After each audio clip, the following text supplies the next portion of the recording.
Alors salut, bonjour tout le monde, j'espère que vous allez bien là où vous vous trouvez. Aujourd'hui, c'est un peu relax.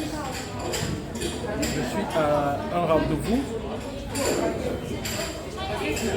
où je vais discuter. Mais déjà, je peux vous dire que tout se passe très bien parce que le projet Hops Afrique est à la gare. Il ne va plus s'arrêter du tout. Il ne va plus s'arrêter ce projet. Il est totalement lancé. Je vous recommande particulièrement de ne pas résister à un bon verre de jus ou à un bon verre d'eau.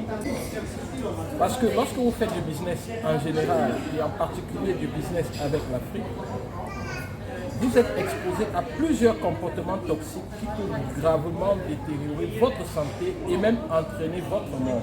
Ainsi, vous êtes exposé à des choses comme des AVC, la folie, la ruine inexpliquée et entraînée par vos partenaires en qui vous avez le plus confiance et plusieurs autres choses. Alors, ceci étant, vous devrez, pour apaiser tout cela, boire beaucoup d'eau et surtout boire des jus de fruits. Si vous êtes alcoolique, ça va rapidement détériorer votre santé et entraîner votre mort.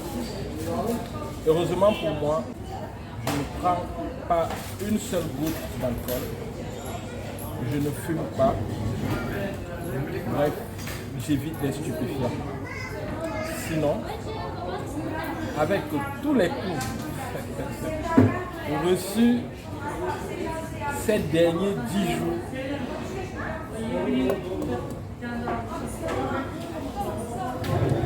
je n'allais plus me retrouver sur YouTube en train de vous faire des vidéos.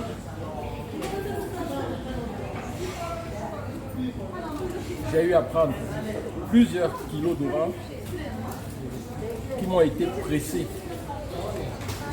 par ma bien-aimée, à qui je dis d'ailleurs merci, et qui m'ont permis de gérer tous ces coups et de me remettre debout et d'être prêt pour relancer le combat. Parce que actuellement, je relance le combat et ça va faire mal. Tenez-vous tranquille. Notre programme de dropshipping sera lancé officiellement ce week-end avec la mise sur pied des boutiques. Et une fois que les boutiques seront mises sur pied, une semaine après, le programme sera ouvert au grand public. Ah oui, c'est comme ça. Chaque fois que je reçois des coups, je les utilise pour la bonne cause. Jusqu'à ce que ma mission soit accomplie, jusqu'à ce que mon travail soit fini. Comme disait le roi Mwankoum, le prince Ndege Yango, je serai invincible. Ça ne sert à rien de vous ajouter. Lorsque vous voyez des gens, vous ne savez pas d'où ils sont. Et quand quelqu'un a une mission, vous ne savez pas d'où vient cette mission. Ma mission, elle me vient de Dieu. Il y a des petits que je suis en train de former qui vont continuer cette mission même si je ne suis pas là. Parce que c'est quelque chose qui doit être fait. En Turquie, les Africains méritent du respect. Nous devons leur montrer un autre visage. Nous devons nous présenter comme des hommes. Et lorsque tu passes, qu'on dise, voilà un homme qui passe. Tout ce qu'on fait, vous ne comprenez peut-être pas. Parce que vous n'êtes pas ici. Même quand vous êtes ici, si vous avez une attitude de « ok, je m'occupe de mon couloir, ça me suffit », il y a aussi des choses que vous ne comprendrez pas. Mais moi, en fait, je m'identifie à tous les êtres humains que je rencontre. Je m'identifie à tous les Africains que je rencontre. je n'ai pas besoin de le clamer fort. Mais s'il faut entrer dans les détails, je peux dire que j'ai réussi mon passage ou ma vie en Turquie. Je peux dire que pour moi, en Turquie, tout va bien. J'ai un 3e contrat légal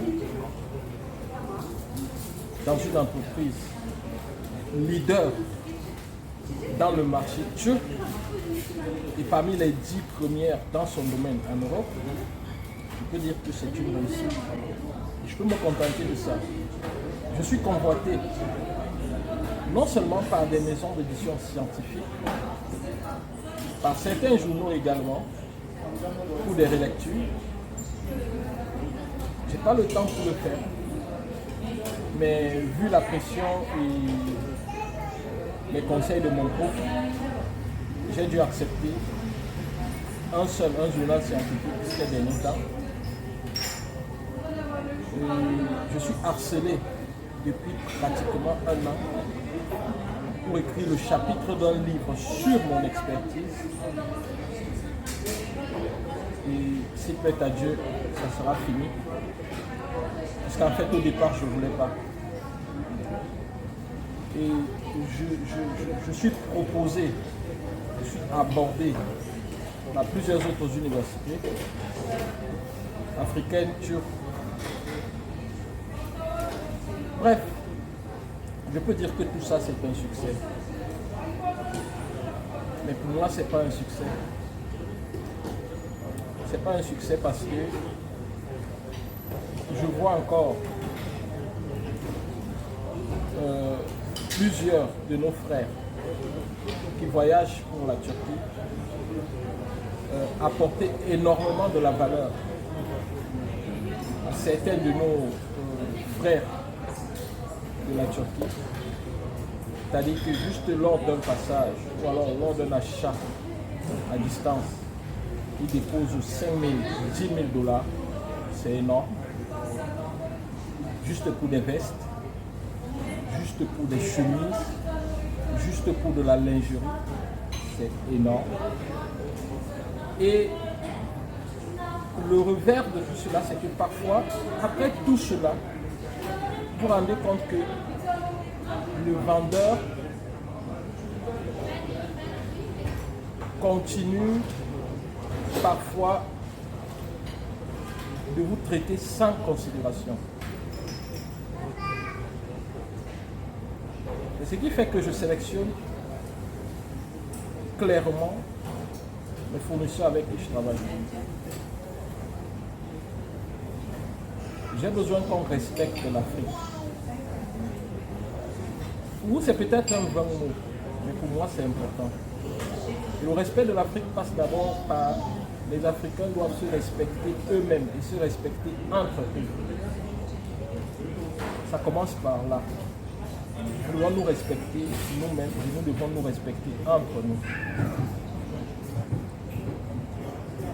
Lorsque vous arrivez ici, et vous pensez que non, comme vous voyez les fournisseurs là dans les vidéos, ils sont gentils et tout, c'est comme ça qu'ils sont gentils. Faites gaffe. Faites gaffe. Je vais entrer dans les détails de cette histoire plus tard. Une des personnes avec qui nous travaillons et avec qui nous avions des grands projets, nous avons même d'ailleurs envoyé plusieurs personnes vers elle.